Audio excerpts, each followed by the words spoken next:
How's it going, guys? This is my Milwaukee M18 9.0 high demand red lithium battery.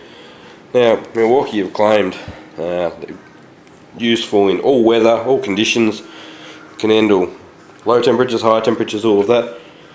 I want to see what happens when we put it in the freezer for a while to simulate, you know, a very, very, very cold time.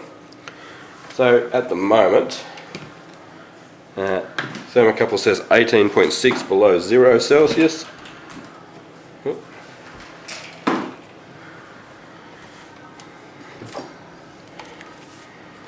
put him in there and see if he's got any go left in him when we pull him out in an hour or so.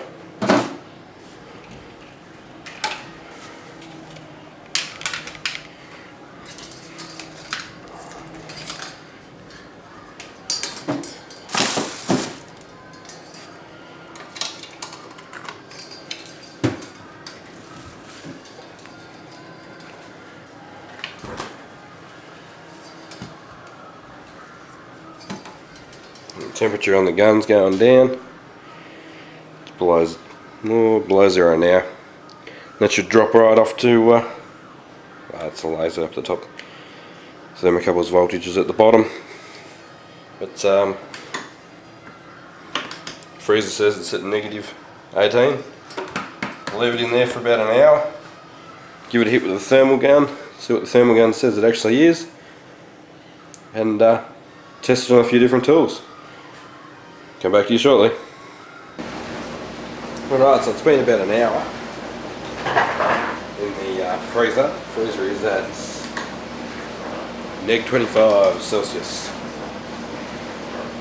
And the thermocouple under the battery is saying -17.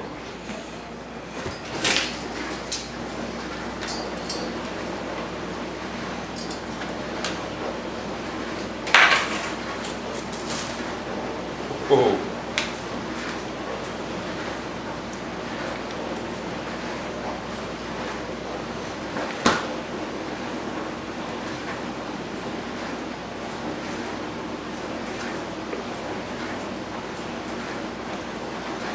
-5 on the outside.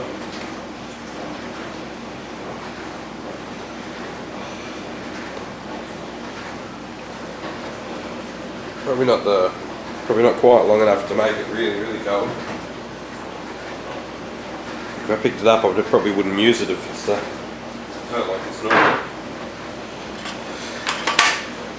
Here we have our M18 CCS55, 6.5 inch circuit saw. Battery at about -5.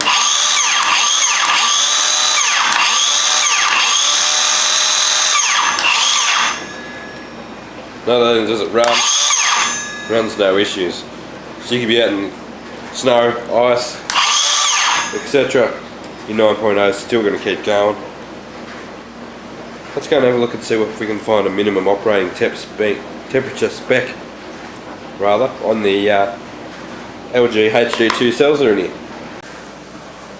Alright, so I've had a bit of a look to try and find some specs on these HG2s, and I'll show me a couple of discharge temp tests here, and there's not a great deal of difference between 20 degrees Celsius, 10 degrees Celsius and 0 degrees Celsius. They don't give me a minimum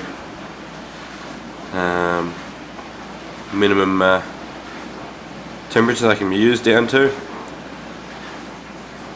They have got a graph here of them putting them in a hot box 130 degrees for an hour, so they will handle heat pretty well by the sounds of things without exploding in your face.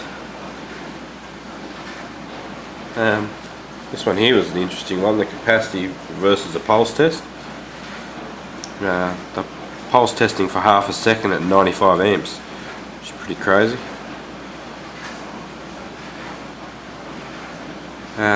The 600 cycle graph of 15 amp cycling, so constant draw of 15 amps. That's per cell, mind you. In this 9.0, there's 3 in series, remember?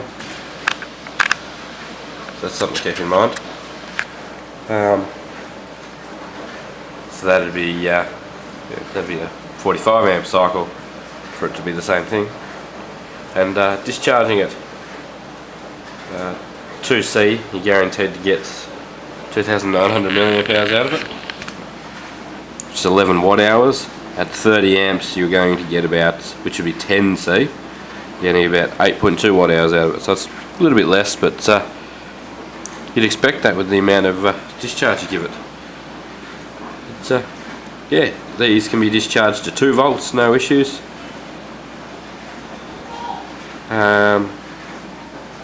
Maximum continued discharge of 20 amp hours, so effectively it's 60 in this cell.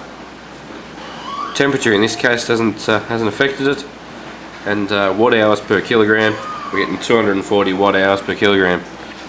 Hope this interests someone. Thanks for watching, guys. Got this sitting next to the hot air out of the laptop here for the time being, and next we'll go outside and have a play with the M18 circular saw. Thanks for watching, guys. Catch you next time.